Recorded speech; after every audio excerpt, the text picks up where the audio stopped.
Une fois votre travail terminé sous Word 2010, vous pouvez enfin l'imprimer afin de l'afficher donc sur différentes feuilles. Donc pour effectuer une impression directement à partir de Word, vous allez devoir vous rendre dans le menu Fichier. Donc je déplace donc ma souris en haut à gauche et je clique ici sur Fichier comme ceci. Donc une fois dans ce menu-là, je vais me rendre dans la liste à gauche et cliquer ici sur Imprimer comme ceci. Apparaît donc maintenant dans cette partie-là les différentes options d'impression disponibles. Donc tout d'abord, vous avez la possibilité de choisir l'imprimante. Donc quelle imprimante utiliser. Donc je clique ici sur cette flèche-ci et apparaît donc maintenant dans cette liste les différentes imprimantes qu'il est possible d'utiliser. Vous voyez ici par exemple cette imprimante qui est actuellement en réseau. Donc si je souhaite l'utiliser, je clique donc dessus comme ceci. Ensuite, vous allez choisir ce que vous souhaitez imprimer, donc soit toutes les pages de votre document, soit certaines pages spécifiques. Donc je clique ici sur ce bouton-là. Donc, par exemple, ici, vous pouvez choisir soit d'imprimer toutes les pages, la page active, c'est-à-dire la page où se trouve actuellement votre curseur, ou vous pouvez rentrer manuellement une plage personnalisée. Donc, je clique ici sur plage personnalisée par exemple, et je vais rentrer donc dans cette partie-là les différents numéros de pages que je souhaite imprimer. Donc, par exemple ici, si je souhaite imprimer la page numéro 2, j'insère un 2 comme ceci.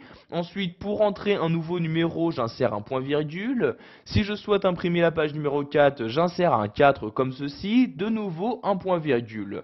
Si maintenant je souhaite par exemple insérer, donc imprimer les pages allant de la page numéro 6 à la page numéro 10, donc je vais insérer le 6, j'insère ensuite le tiret de cette manière et j'insère le 10.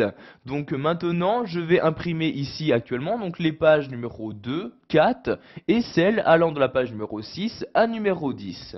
Ensuite, vous allez choisir l'impression donc soit recto verso, donc en cliquant sur la flèche et en sélectionnant donc vous voyez soit donc impression recto verso. Donc vous voyez ici vous choisissez également le type d'impression donc recto verso, donc soit manuellement, soit automatique.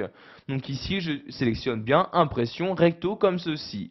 Donc si vous avez choisi d'imprimer plusieurs fois la même page, vous pouvez choisir dans quel ordre les imprimer. Donc en cliquant sur la flèche, donc soit l'ordre assemblé ou non assemblé.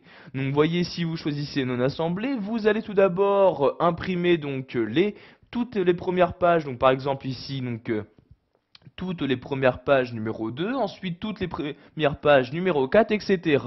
En revanche, si vous choisissez assembler, vous allez imprimer la page numéro 2, 4, puis les pages de 6 à 10, puis vous allez recommencer une seconde fois, donc 2, 4, etc. Donc ici je choisis assembler comme ceci. Vous choisissez ensuite l'orientation et la taille de feuille que vous souhaitez utiliser. Donc l'orientation soit portrait, soit paysage en cliquant sur la flèche et en sélectionnant, donc vous voyez, soit l'orientation portrait ou orientation paysage. Donc ici je sélectionne bien portrait. Ensuite la taille, donc pour la modifier, vous cliquez sur la flèche et vous avez donc ici les différentes tailles disponibles. Donc vous voyez ici A4, A5, A6, la taille donc pour des lettres, etc. Donc suivant ce que vous souhaitez faire donc de votre document Word.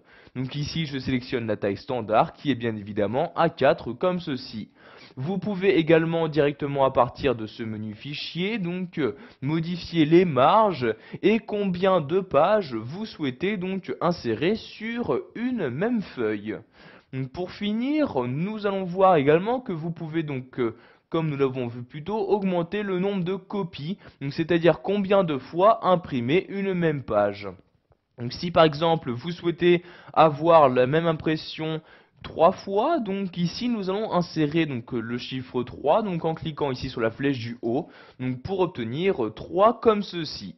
Donc une fois toutes les différentes options d'impression modifiées, vous pouvez cliquer ici sur imprimer et donc automatiquement l'impression se lancera donc pour imprimer toutes les pages que vous avez choisies. Donc pour annuler l'impression, vous n'avez juste qu'à quitter ici le menu Fichier en cliquant sur Fichier et voyez donc que l'impression a été annulée. Voilà, vous connaissez maintenant la méthode pour imprimer votre document. Vous savez donc comment modifier ces